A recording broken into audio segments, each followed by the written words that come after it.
1996 साली वीरप्पनला पकडण्यासाठी सुरक्षा दलाचा एक प्रचंड मोठा ताफा तैनात करण्यात आला। या शोध मोहिमेचा एक भाग म्हणून वीरप्पनला पकडण्यासाठी तमिळनाडू ॲक्शन फोर्समध्ये सामील झालेल्या तरुणांची एक तुकडी 17 फेब्रुवारी 1996 रोजी तमिळनाडू कर्नाटक सीमेवर असणाऱ्या ओसूर जवळ गस्तीवर होती। त्या दिवशी संध्याकाळी 5:30च्या सुमारास ओसूर जवळ असलेल्या अरबियालम जंगल परिसरात वीरप्पनचे साथीदार लपून बसल्याची माहिती या टास्क फोर्सला मिळाली। ही बातमी मिळताच त्या तुकडीतील 10 जवान त्या ठिकाणी पोहोचले। टास्क फोर्सच्या त्या तुकडीला पाहून बिथरलेल्या वीरप्पनच्या साथीदारांनी गोळीबार करण्यास सुरुवात केली। या चकमकीत एका पोलीस जवानाचा गोळी लागून तिथेच मृत्यू झाला आणि त्यातील काही जवान जखमी झाले। इतर जवानांना गंभीर दुखापत झाल्यामुळे त्यांना तेथील स्थानिक रुग्णालयात दाखल करण्यात आले। या टास्क फोर्सच्या ऑपरेशनचा भाग असणारे एक निवृत्त पोलीस अधिकारी लॉयला इग्निशियस या चकमकीबद्दल सांगताना म्हणतात की या चकमकीच्या वेळेला भारतीय आणि परदेशी बनावटीच्या 3 ते 4 प्रकारच्या बंदुका घेऊन 15 लोक उभे होते। गोळीबार चालू असताना एक गोळी माझ्या डोक्याच्या मागच्या बाजूस लागली आणि ती गोळी लागल्यानंतर मला असं वाटलं की आता मी जिवंत राहणार नाही आणि मी तिथेच बेशुद्ध पडलो,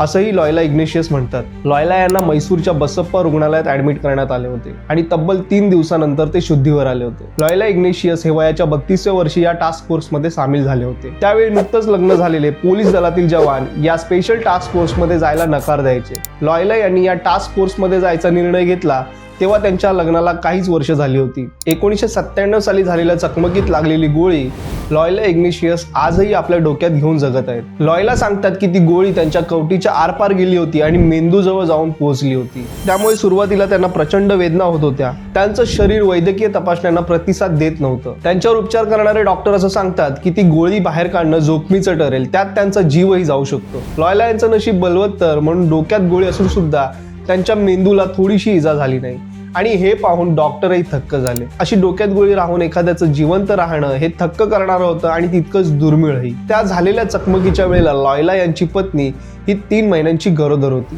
वीरप्पनच्या साथीदारांनी केलेल्या गोळीबारात एका पोलीस कर्मचाऱ्याचा मृत्यू झाला ही बातमी लॉयला यांच्या पत्नीने एका वृत्तपत्रात वाचली।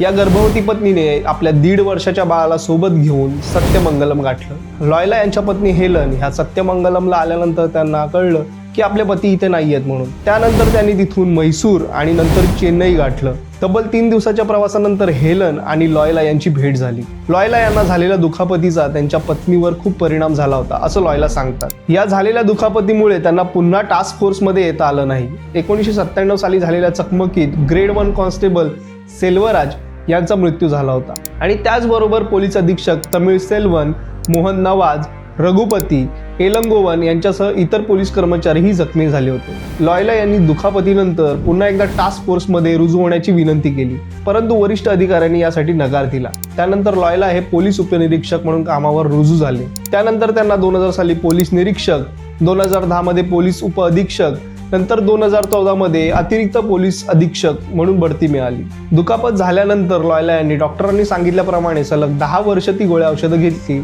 आणि त्यानंतर त्यांनी ती स्वतःहून बंद केली।